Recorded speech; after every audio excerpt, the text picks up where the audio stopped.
We are learning tonight U.S. Supreme Court Justice Ruth Bader Ginsburg will be out again next week.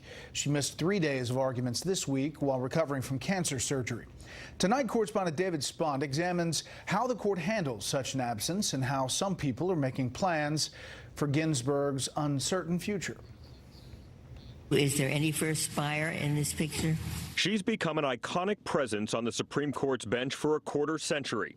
But Ruth Bader Ginsburg's 2-week public absence will be keenly felt, not only among her colleagues, but also her legion of fans, who affectionately call the 85-year-old justice the notorious RBG. As long as I can do the job full steam, I will do it.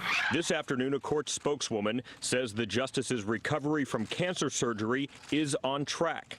This week marked the first time Ginsburg missed oral arguments as a Supreme Court justice. We shouldn't read too much into the fact that she's missed 3 days of oral argument. She's obviously very committed to the job.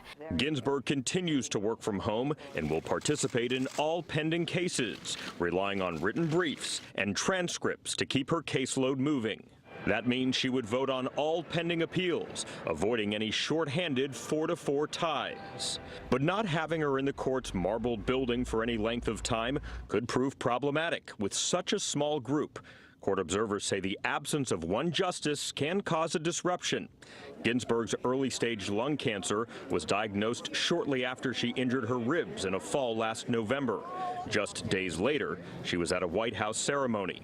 Justice Ginsburg, glad to see you feeling great.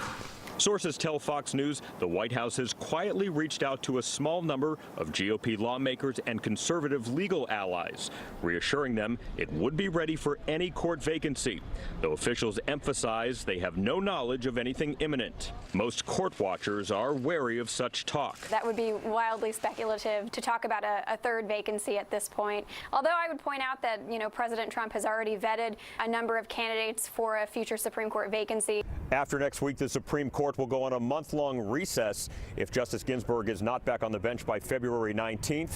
Speculation about her future will likely grow only more intense. Brett?